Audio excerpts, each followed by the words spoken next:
There is nothing like rocking up the wide angle lens to show you just how full we're getting in here. So you can see this level, but I've got stuff on the shelves and stuff underneath. There's a lot of seedlings. There's about to be a lot more, so it's that time of year. I'm going to do a bit of a tidying and organise, because different heights of seedlings, I need to make sure they're all getting light and stuff. But the good thing is, it's going to let me set up my watering beds for the greenhouse. And if you don't know what that is, stay tuned for some excitement. When you've got this much in the way of seedlings and there's more coming, it gets to be a bit of a chore with all of the watering and monitoring and that kind of thing. So I've got a sneaky way I can set it up that just makes it almost automatic. Let me get sorted and I'll take you through it.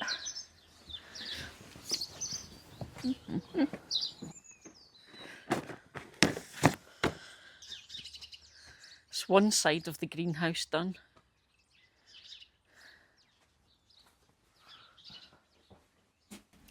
Bit of a different angle. This is weird for me too, but it's so that I can get this in for you, because this is what I'm working on just now. Now, I mentioned I have my way of helping me with watering when I've got so many seedlings, and it's super simple, and it involves 3 things basically. So, first thing, I've got this big tray. Now, you don't need a tray this size. These are the types of trays you get for putting grow bags in. So if you're not in the UK, you think of a grow bag as a different thing. In the UK, we get enormous big flat bags of compost that have had sort of fertilisers and things added. And we basically grow things like tomatoes directly in those bags, and it's called a grow bag. So this is a tray that's the size of those big compost bags. It's handy for me because it's just short of the size of my bench, so it lets me kind of have one of these and bits and bobs around. Now, you don't need this size of tray. I make this system using all sorts of trays that I have around the greenhouse. My green ones, my black ones. You've seen me do this before. So a tray, something deep enough to hold some water. The next thing is essential, but it's the part that a lot of people miss, and it is some sort of platform to go inside the tray. Now, this platform is what your plants are going to sit on, and it's what the next thing is going to sit on as well. Now, I'm going to show you the next item, but I'm then going to come back and speak about why you need this platform. The next thing you need is something called capillary matting. Now, it comes in different types, different colours. This is the most common one you'll find. It's this green on one side, white on the other. And as you can see, mine's is very old. Over the years, the green bit starts to separate.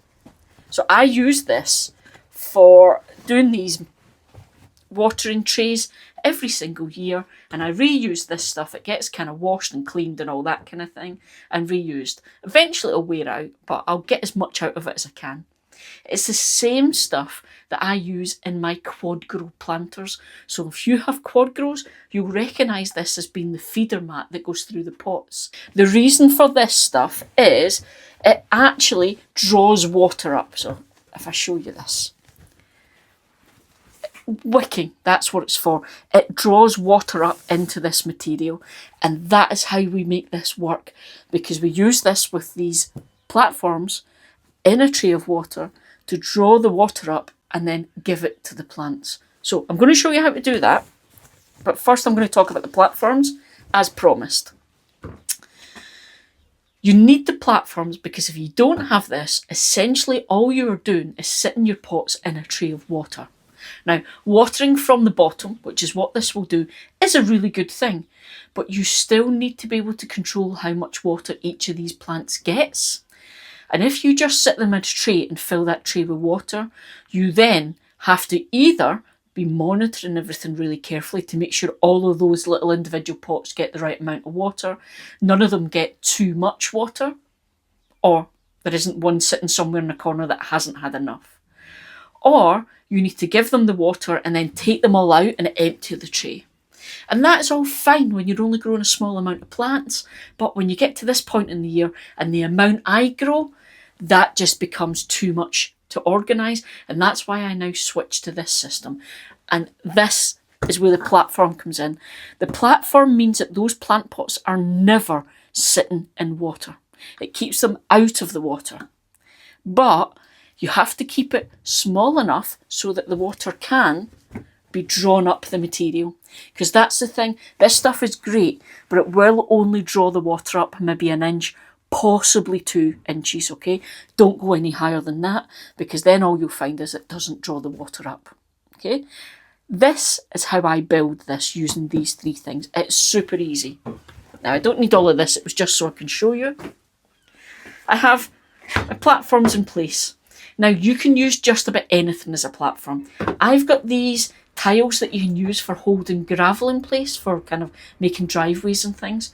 And these are cut to the size of my trays, and I just haul these out of the cupboard every single year and build this, and then at the end, they get shipped up back into the cupboard, out of the way. They're handy. However, you don't need these. I also do this using my little seed trays I've got. So my very first system I built, using lots of little seed trays upturned, and I just filled my tray with lots of these and made my platform that way. So you don't need to buy anything fancy for it, just work it out with what you have, okay? Some form of platform, inside some form of tray, and then your wicking material goes over the top. So as you can see, because I do this a lot, mine's just miraculously is a good size. Now, the size you need for your material, you need it to cover your platform, but it needs to be long enough so that it can tuck down and go into the water, because that is the bit there. It'll be in the tray with the water, and the material that is sitting in the water will be what pulls that water up. There we go. So this is it built. Now, before I put any plants onto this, I'm going to give it a soak. That's how you start it off. You give this all a good soak, and as you're doing that, you add your water to the tray. And that first initial soak is how it will work. And as it dries out, it will start pulling the moisture from the bits that are still wet, and that creates that wicking action that just constantly pulls the water. So now, it's a case of putting your little pots onto this matting. Now, the essential thing here, if I put this down, the essential thing here, no matter how big the plants, no matter what style of pots you use, it needs to be pots that have holes in the bottom.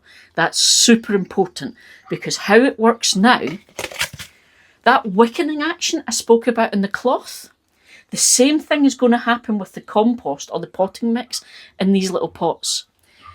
You make sure it's nice and firm in the pot and press down when you plant your plants up, which means you get compost coming out these little bits at the bottom.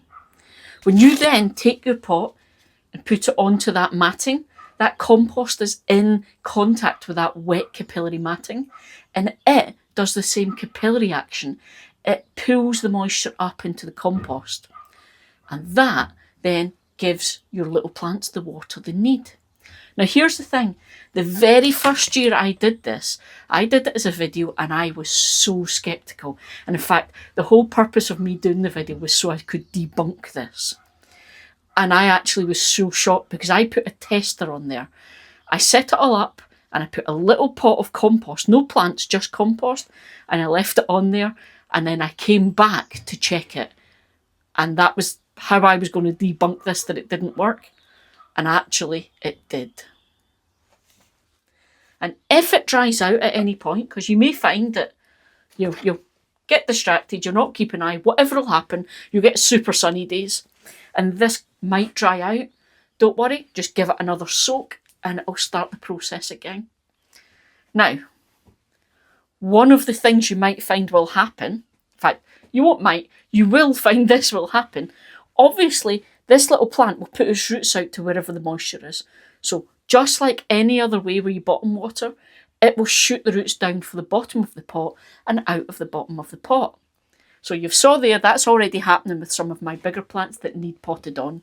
So you're going to find that'll happen. And what will then happen is those roots will then grow into this material, because it's all lovely and moist, and that's where it's going to go to get its moisture. So what we do is we just every few days just turn the pots a quarter turn, And that just means that any of those little tiny roots that have started coming into contact with the capillary, it just means you're breaking them a little bit. It sounds scary and it sounds like something you really don't want to do. It's not a big deal. It really isn't, guys. It is the very beginnings of those roots coming into contact with things. It's just a tiny amount. And actually, that process of breaking up those roots and stressing the plant like that will actually encourage it to put on more roots. So, doing that means they're going to grow and get a better root system. They will need potted on quite quickly though, but that's nothing to be worried about. So there you go. That is my super easy capillary bed for watering all your little baby plants. Right, I best get this greenhouse put back together then. You go get on with yours and I'll see you next time. See ya.